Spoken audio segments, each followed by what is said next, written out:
تو میرے محترم دوستوں بزرگوں، پچھلے جمعے سے کیونکہ یہ سفر المظفر کا مہینہ ہے، ہجرت کی بات چل رہی تھی کہ حضور صلی اللہ تعالی علیہ وسلم نے اللہ کے حکم سے ہجرت فرمائی۔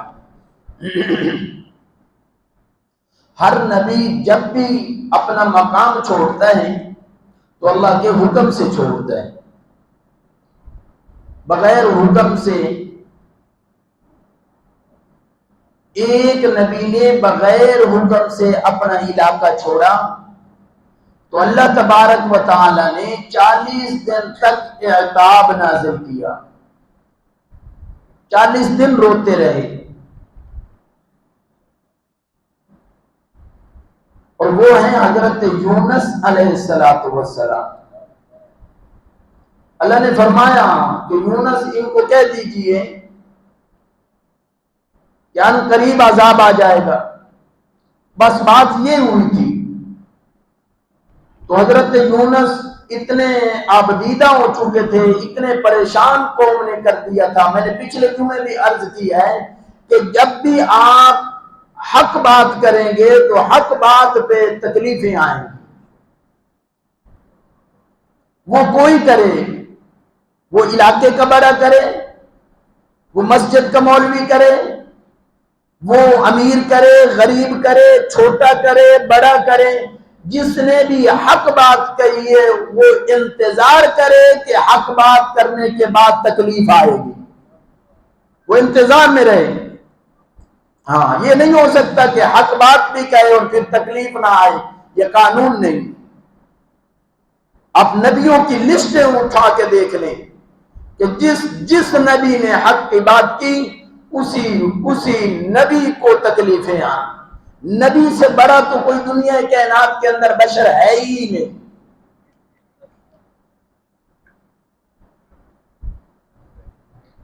تو میرے محترم دوستوں بزرگوں، سفر المظفر کا مہینہ، اس کے اندر حضور صلی اللہ علیہ وآلہ وسلم نے اللہ کے حکم سے ہجرت فرمائی۔ مسلمانوں کو تو پہلے حکم ہو گیا تھا، مسلمانوں نے حبشہ کی ہجرت کی، پھر حبشہ کی ہجرت کی، پھر اللہ کا حکم آیا کہ ان کو کہیے اب مدینہ چلے جائیں، پھر مسلمانوں نے مدینہ کی ہجرت کی، لیکن اللہ اور اس کے رسول اور 3 آدمی پیچھے بچے، یا وہ لوگ بچے جو ضعیف تھے، کمزور تھے، غریب تھے، نہ جا سکے۔ ان کے علاوہ 3 آدمی ایسے تھے، ایک حضور کی ذات تھی، ایک ابو بکر کی ذات تھی، ایک مولا علی کی ذات تھی۔ یہ 3 شخص، 3 ہستیاں سب سے آخر کے اندر مدینے کی ہجرت کی اللہ کے حکم کے آنے کے بعد۔ قریش مکہ نے، مشرکین مکہ نے مشورہ کیا کہ کس طرح محمد کی بات کو روکا جائے، اس کی تبلیغ کو روکا جائے، اس کے جو یہ دعوت دیتا ہے اس کے دعوت کے انتظام کو روکا جائے۔ لہٰذا یہ تو دن بدن بڑھتا جا رہا ہے، دن بدن بڑھتا جا رہا ہے، دن بدن اس کے لوگ زیادہ ہوتے جا رہے ہیں، دن بدن لوگ اس کے قریب ہوتے جا رہے ہیں، کسی نہ کسی طرح اس کو روکا جائے۔ اب سارے مشرکین مکہ، بڑے بڑے چودھری، بڑے بڑے نامور، مالدار، ہاں جی، سارے ایک جگہ پہ اکٹھے ہوئے اور مشورہ کیا۔ یہ بات میں پچھلے جمعے عرض کر چکا ہوں۔ مشورہ کرنے کے بعد طے یہ ہوا کہ ابو جہل کی رائے پہ جو ہے مشورہ طے ہوا کہ اس محمد کو نعوذ باللہ نقل کفر نباشد کہ اس کو قتل کر دیا جائے۔ تو اس بات پہ مشورہ طے ہو گیا کہ سارے قبیلوں میں سے نوجوانوں کو لیا جائے، بڑے بڑے بہادروں کو لیا جائے، بڑے بڑے مرتدوں کو لیا جائے، اور وہ رات کو حضور کا جو مقام ہے اس کا پہرہ دیں، اور حضور کو رات کی تاریکیوں کے اندر یہ جب نکلیں گے تہجد کے لیے اور جناب اس کو قتل کر دینا، تو کس کس کے قبیلے سے یہ دیت لیں گے؟ اگر آئے گی بھی صحیح تو ہر قبیلہ تھوڑے تھوڑے پیسے کر کے، ہاں جی، سارے قبیلے پیسے اکٹھے کریں گے تو ایک دیت دے دیں گے۔ یہ باتیں ہو گئی۔ اللہ اکبر، یہ مشورہ ہو رہا ہے۔ اللہ نے میرے اور آپ کے محبوب کو یہ اطلاع کر دی کہ محبوب آپ کے خلاف یہ مشورہ ہو چکا ہے، لہذا آج رات آپ نے ہجرت کرنی ہے۔ رات کی تاریکی ہوئی، مغرب و عشاء کے درمیان یا عشاء کے بعد حضور نے علی کو بلایا، علی کو بلایا، علی کو بلایا۔ کس کو بلایا بھائی؟ علی کو بلایا۔ بات یاد رکھنا، حضور نے علی کو بلایا، حضرت علی کو بلا کے فرمایا علی یہ چارپائی، یہ چادر، یہ کافروں کی امانتیں اور یہ میرا بستر، یہ مکان، یہ تیرے حوالے، رات کو یہاں آرام کرنا اور صبح کو یہ امانتیں کافروں کے کیا بات، امانتیں، اور کن کی امانتیں؟ جو باہر قتل کرنے پہ کھڑے ہوئے ہیں۔ لوگ کہتے ہیں ابو بکر کا حق کھا گئے، میں کہتا ہوں جس نے کافروں کی امانتیں نہیں کھائی وہ ابو بکر کا حق کیسے کھائے گا؟ وہ ابو بکر کا حق کیسے کھا گیا؟ وہ نبی جس نے کافروں کی امانتیں، فرمایا علی یہ فلاں کافر کا چاندی پڑا ہوا ہے، یہ فلاں کافر کا سونا پڑا ہوا ہے، یہ فلاں کافر کے پیسے پڑے ہوئے ہیں، یہ صبح کو دینا اور پھر پیچھے چلے آنا۔ اب حضرت علی لئی چادر کے سائیں گئے، اب باہر کھڑے ہونے والے کھڑے اس انتظار میں ہیں کہ اندر نبی ہے، اور اندر تھا کون؟ اندر کون ہے؟ علی ہے، اور باہر والے سوچ رہے ہیں نبی ہے۔ علی نبی نہیں ہو سکتا۔ اللہ اکبر۔ علی، تب یہ میرے اشارے تن جملے ہیں، علی نبی، علی نبی نہیں ہو سکتا۔ باہر والے سوچ رہے ہیں، شروع والے سوچ رہے ہیں کہ اندر نبی ہے، لیکن اندر نبی نہیں ہے، اندر تو علی ہے۔ اللہ اکبر کبیرہ۔ اللہ نے فرمایا محبوب چل، نکل باہر، اب وقت آ گئے ہیں۔ اللہ اکبر کبیرہ۔ ایمان والو، محبوب نے فرمایا اللہ الہ العالمین، باہر تو ننگی تلواریں ہیں، باہر تو لوگ کھڑے ہیں، باہر تو جناب دلیر کھڑے ہیں، سارے لوگ اپنی تلواریں لے کے کھڑے ہوئے ہیں۔ مولا مجھے پہلے اجازت دیتا، میں پہلے چلا جاتا، ان کے آنے کی وجہ سے پہلے، ان کے آنے سے پہلے میں یہاں سے چلا جاتا، مکہ چھوڑ دیتا، شاید کہ مشیت سے آواز آئی ہوگی او میرا محبوب نہیں، ایسا نہیں ہو سکتا، پھر یہ پیچھے باتیں کرتے ہیں، ہمیں پتا ہوتا، ہمیں بتا کے جاتا، ہمیں پتا چل جاتا نا کہ محمد نے جانے، ہم یہ کر دیتے، ہم وہ کر دیتے، اس لیے ہم انہی کے اندر سے تمہیں نکالنا چاہتے ہیں، انہی کے درمیان سے تمہیں لے جانا چاہتے ہیں، تاکہ کل قیامت کے دن ملکے کل آپ کے پیچھے سے کوئی یہ نہ کہے ہمیں پتہ نہ چلا، ہمیں پتہ نہ چلا، آپ کو انہی کے درمیان سے نکال کے لے جاؤں گا۔ سارا کچھ علی کے حوالے۔ اللہ اکبر کبیرہ۔ مولا علی رضی اللہ تعالیٰ رات کو سو گئے، ساری رات سوتے رہے، ساری رات آرام کیا۔ اب باہر جو تلوار لے کے کھڑے تھے، جو مشرکین مکہ کھڑے تھے، جو شیطان مردود لعین کھڑے تھے، اس انتظار کے اندر کہ محمد باہر نکلے، اللہ کا رسول باہر نکلے، جب بھی باہر نکلیں گے ہم انہیں شہید کر دیں گے، قتل کر دیں گے۔ جب قتل ہو جائے گا اس کی دعوت رک جائے گی، دین ختم ہو جائے گا، ہماری نسلیں بچ جائیں گی، لیکن قربان جاؤں محبوب۔ اللہ اکبر کبیرہ۔ اللہ تبارک و تعالی نے ارشاد فرمایا محبوب جی باہر نکلیے، اپنے قدموں سے مٹی اٹھائیے اور مٹی اٹھا کے ان کی طرف پھینک دیے۔ الہ العالمین، یہ تو بہت سارے لوگ ہیں، چاروں طرف کھڑے ہیں، میں کس طرح مٹی پھینکوں؟ ارشاد ہوا محبوب مٹی پھینکنا آپ کا کام ہے، ساروں کو اندر نبی نہ کر دینا میں رب کا کام ہے۔ حضور نے مٹی اٹھائی اپنے قدموں سے، مٹی اٹھا کے اللہ اکبر کبیرہ، یہاں اللہ بول پڑے، قرآن اتر آیا، قرآن بن گیا، فرمایا فما رمیت اذ رمیت ولکن اللہ رمی۔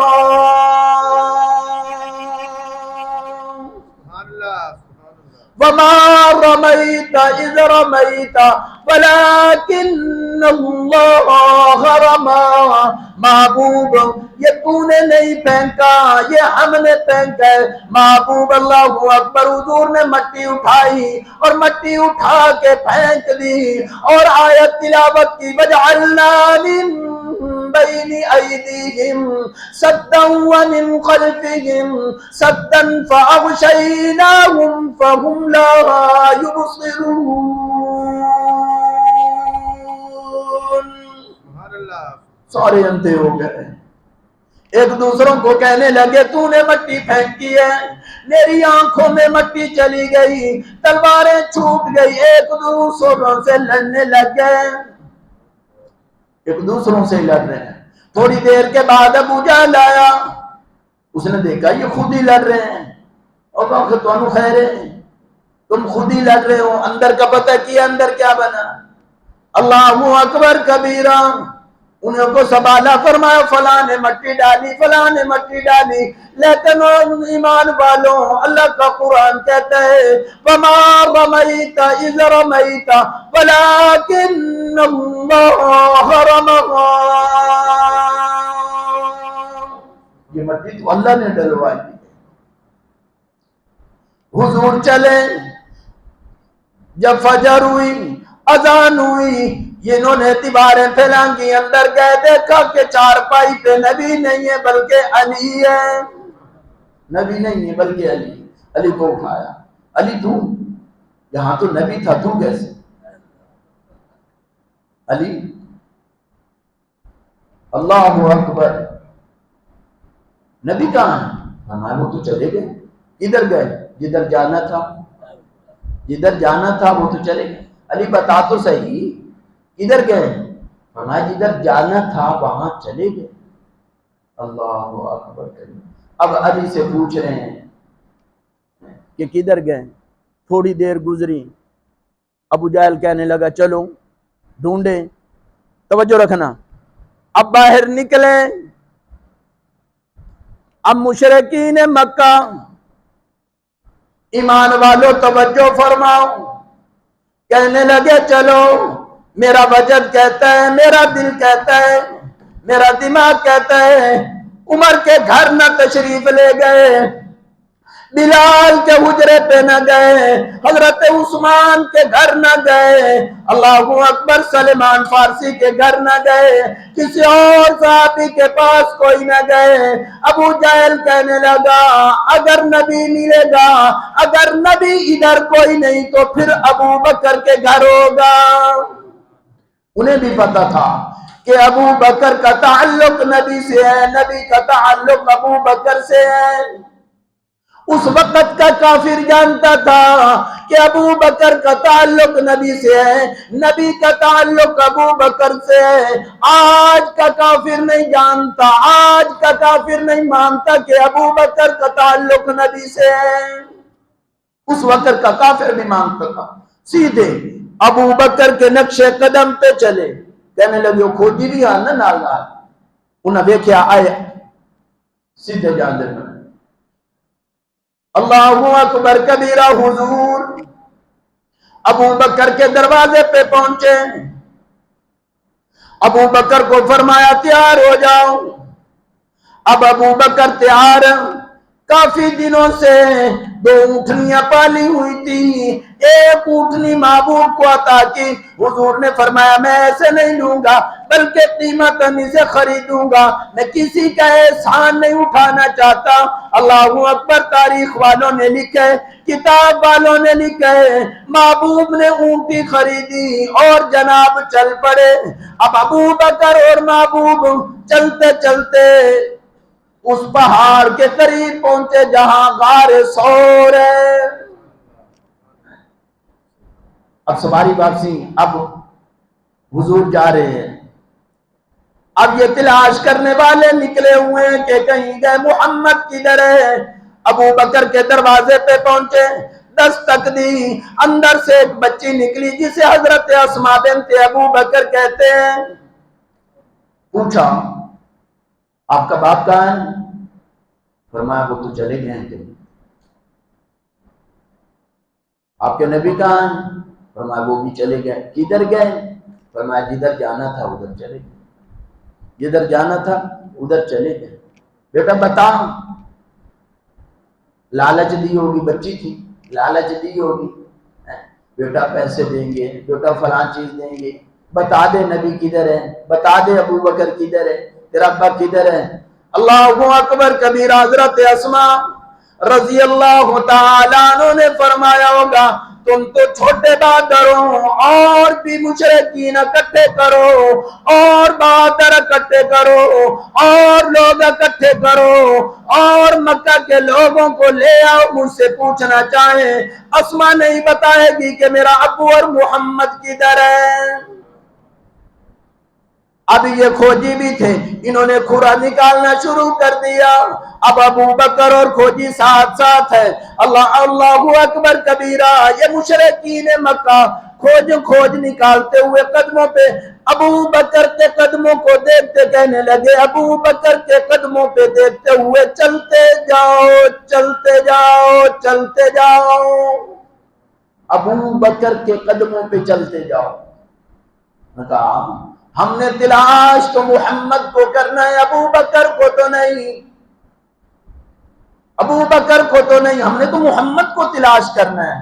کافر کہنے لگے جہاں جہاں ابو بکر کے قدم لگیں گے، جدھر ابو بکر کے قدم ختم ہوں گے وہیں سے محمد کے قدم شروع ہو جائیں گے۔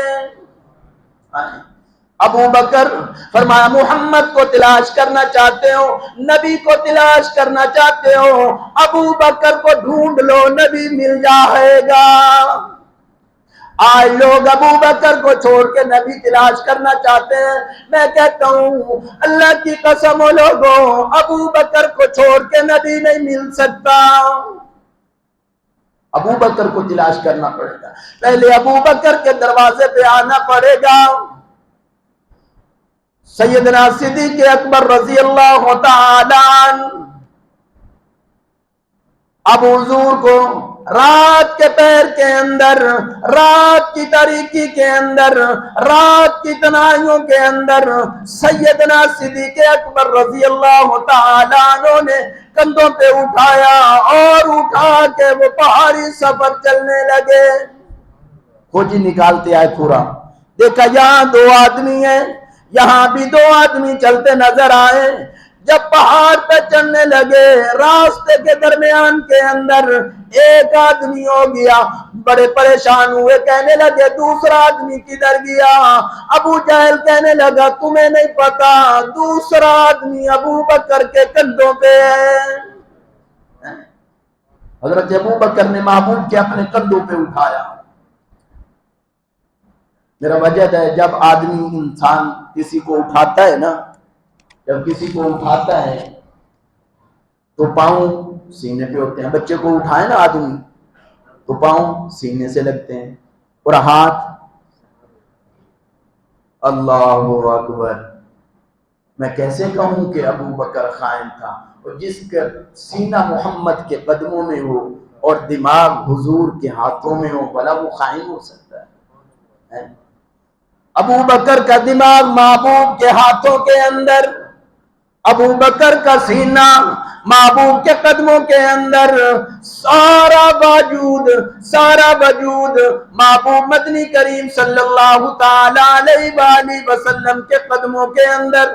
ایمان والو، میں نے تو پچھلے جمعے بھی عرض کیا تھا، یہ محمد اگر سواری پہ بیٹھے وہ سواری عظمت والی، یہ محمد اگر اللہ اکبر کسی جگہ پہ بیٹھے، تنے پہ بیٹھے وہ عظمت والا، مدینے میں بیٹھے وہ عظمت والا، مکہ میں بیٹھے وہ عظمت والا، جس بستر پہ بیٹھے وہ عظمت والا، جس گاڑی پہ بیٹھے وہ عظمت والی، جس جناب سواری پہ بیٹھے وہ عظمت والی، ساری چیزیں عظمت والی ہو سکتی ہیں، مجھے بتاؤ ابو بکر کیوں عظمت والا نہیں ہے؟ جس پہ حضور بیٹھے۔ اللہ اکبر، غار کے اندر پہنچے، حضور صلی اللہ تعالی علیہ وسلم کو ابو بکر نے باہر کھڑا کیا، فرمایا یا رسول اللہ ادھر کھڑے ہو، میں پہلے غار کی صفائی کر کے آتا ہوں۔ آپ غار کے اندر تشریف لے گئے، آپ نے غار کی صفائی کی، صفائی کرنے کے بعد اپنی قمیض کو پھاڑا، اپنے چوغے کو پھاڑا، اپنے کپڑوں کو پھاڑا، اور قمیض کو پھاڑ کے، پگڑی کو پھاڑ کے وہ سوراخ بند کیے جو سوراخ دیواروں کے اندر موجود تھے۔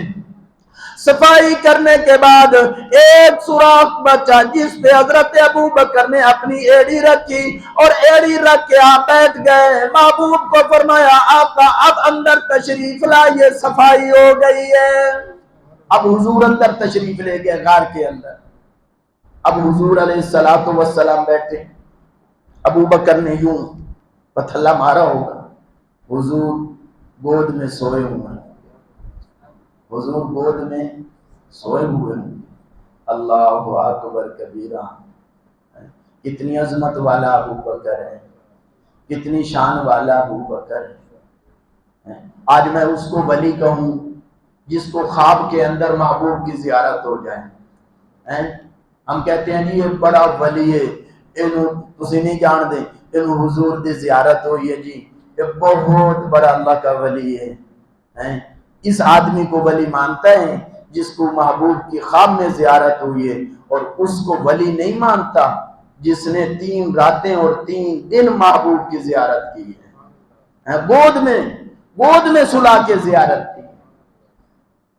اللہ اکبر کبیرہ، ایمان والوں یہ تلاش کرتے کرتے اس غار کے دروازے پہ پہنچے جس غار کے اندر موجود تھے ابو بکر اور میرے اور آپ کے محبوب۔ یہ دروازے پہ پہنچے، اللہ نے مکڑی کو کہا او مکڑی جالا تن لے، تو اس غار کے منہ پہ جالا تن، میں کافروں کے دماغ پہ جالا تن دوں گا۔ تو ادھر جالا بنا، میں کافروں کے دماغ پہ جالت کر دوں گا۔ کبوتری کو حکم دیا تو انڈے اتار، کبوتری آئی اس نے انڈے اتار دیے، مکڑی نے جالا بنا دیا۔ جب یہ ابو جہل وہاں پہنچا اور جناب مشرکین مکہ وہاں پہنچے، کھوجی وہاں پہنچے، دیکھا کھوجی اس کو کہنے لگے تیرا دماغ ٹھیک ہے، ادھر کدھر لے آیا ہے؟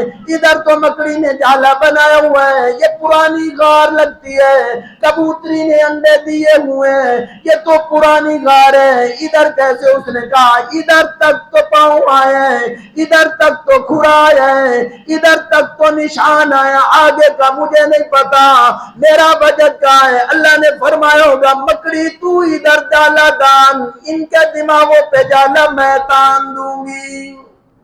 اللہ اکبر، اللہ نے ان کے دماغ ہی خراب کر دیے۔ حضور حضرت ابو بکر نے قدم دیکھے نا ان کے، تو آپ کو فرمایا یا رسول اللہ وہ آگے لانتی پیچھے۔ اللہ اکبر کبیرہ، حضور نے فرمایا ابو بکر غم نہ کر، اگر وہ آگے ہیں تو اللہ ہمارے ساتھ ہے، ہاں لا تحزن ان اللہ معنا، ابو بکر تو پریشان نہ ہو، اللہ ہمارے ساتھ ہے، اللہ ہمیں ضائع نہیں کرے گا۔ 3 دن اور 3 راتیں، 3 دن اور 3 راتیں آپ صلی اللہ تعالی علیہ وآلہ وسلم اس غار کے اندر رہے۔ کھانا پہنچتا رہا پیچھے، دودھ پہنچتا رہا پیچھے، ہاں غار کے اندر حضور اور حضرت ابو بکر نے 3 دن اور 3 راتیں رہے۔ توجہ رکھنا، کتنے رات اور کتنے دن رہے؟ بولے آئے 3 دن اور 3 راتیں رہے۔ جو 3 دن اور 3 راتوں کے زیادہ رہے وہ نبی نہیں ہو سکتا. نہیں تو نہیں سمجھے، بہت دور میں گل ہے. ہاں یہ ہے اشارتاً، بعد میں پوچھ لینا.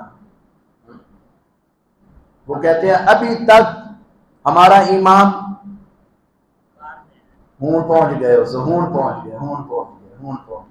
اخیر دیمنا ہی پیا میں. وہ کہتا ہے جب سے وہ غار میں ہی ہوں. میں کہ کملا نبی 3 راتاں تے 3 دن تو تا غار وچ نہیں رہ سکتا. یہ سنت ہے نبی.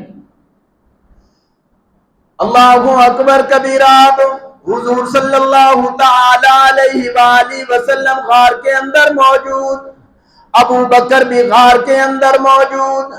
اب 3 دن اور 3 رات آپ صلی اللہ تعالی علیہ وآلہ وسلم کی زیارت ابو بکر نے کی. میرا بجٹ کہتا ہے محبوب کا چہرہ محبوب کا چہرہ ابو بکر کی گود میں ہوگا. ابو بکر پڑھ رہے ہوں گے اللہ اکبر، چہرے کو دیکھ کے وضوء پڑھ رہے ہوں گے، زلفوں کے اندر انگلیوں کو کنگھی بنا کے پھیر کے واللیل پڑھ رہے ہوں گے، سینے پہ ہاتھ رکھ کے علم نشرہ پڑھ رہے ہوں گے. رب کائنات کی قسم لوگو، اللہ اکبر کبیرہ، لوگ قرآن کو سامنے رکھ کے پڑھتے ہیں. میرا وجد ہے ابو بکر نے محبوب کو سامنے رکھ کے قرآن پڑھا ہوگا. ابو بکر نے قرآن پڑھا. میرے محبوب جی حسین کوئی نہیں، ابو بکر جیسا حسین قاری کوئی نہیں. اللہ اکبر کبیرہ. 3 دن اور 3 راتیں اسی غار کے اندر، ایک جس سوراخ کے اندر ابو بکر نے ایڑی رکھی ہوئی تھی اسی کے اندر سے کالا آیا اور اس نے ڈنگ مارنا شروع کر دیا. کالا آیا، کالا، اس نے ڈنگ مارنا شروع کر دیا. اب ابو بکر نے ایڑی کو اور دبایا، وہ اندر سے اور ڈانگ مارتا ہے. کچھ لوگ کہتے ہیں مولانا اس کو کچھ نہ کرو، یہ سانپ حضور کی زیارت کے لیے آیا تھا. اس لیے میں کہتا ہوں نہیں، جو حضور کا عاشق ہو نا وہ ابو بکر کو ڈانگ نہیں مار سکتا. توجہ ہے، جو حضور کا عاشق ہو وہ ابو بکر کو ڈنگ نہیں مار سکتا. ہاں اللہ اکبر کبیرہ. ایمان والو توجہ فرما، اس نے ڈنگ مارنا شروع کر دیا. سانپ تھا نا، کالا تھا. ابو بکر کے آنکھوں میں آنسو آ گئے، آنسو محبوب کے چہرے پہ گرے. جتنی قیمتی چیز ہوتی ہے نا اتنی قیمتی چیزوں پہ اس کو سنبھالا جاتا ہے. معلوم ہوا کہ حضرت ابو بکر کے آنسو بڑے قیمتی تھے کہ جس کو جو ہے سنبھالنے کے لیے محبوب کا چہرہ تھا. محبوب کے چہرے پہ آنسو گرے نا، حضور کی آنکھ کھولی. فرمایا ابو بکر کیا ہوا، کیا وجہ ہے، کیوں رو رہے ہو؟ فرمایا محبوب کو زہریلی چیز ہے جس نے ڈنگ مارا ہے. آپ صلی اللہ تعالی علیہ وآلہ وسلم نے اپنا لعاب مبارک نکالا اور اس جگہ پہ لگایا جہاں ڈنگ لگا تھا، جہاں سانپ نے ڈنگ مارا تھا. اللہ اکبر، وہ زہر ختم ہو گئی، وہ زہر ختم ہو گئی. تو میرے محترم دوستو، بزرگوں، بھائیوں، سیدنا صدیق اکبر رضی اللہ تعالی عنہ 3 دعائیں کی تھی. ان 3 دعاؤں کا ثمرہ دنیا کے اندر بھی حضرت ابو بکر کو ملا ہے. تو حضرت سیدنا صدیق اکبر رضی اللہ تعالی عنہ 3 دن اور 3 رات کے بعد اس غار سے باہر نکلے اور آپ پھر مدینے کی طرف ہجرت شروع کی. آپ نے مدینے کی طرف سفر شروع کیا اور راستے کے اندر کافی سارے واقعات پیش آئے. انشاءاللہ کوشش کروں گا اگلے جمعے پورے کرنے کی. اللہ ہمیں ان باتوں پہ صحابہ کرام رضوان اللہ، خاص طور پہ سیدنا صدیق اکبر رضی اللہ تعالی عنہ کی جو ہے شان اور ایمان اور آن حضور صلی اللہ تعالی علیہ وسلم کے نقش قدم پہ چلنے والا بنائیں. وآخر دعوانا الحمدللہ رب العالمین. سنت ادا.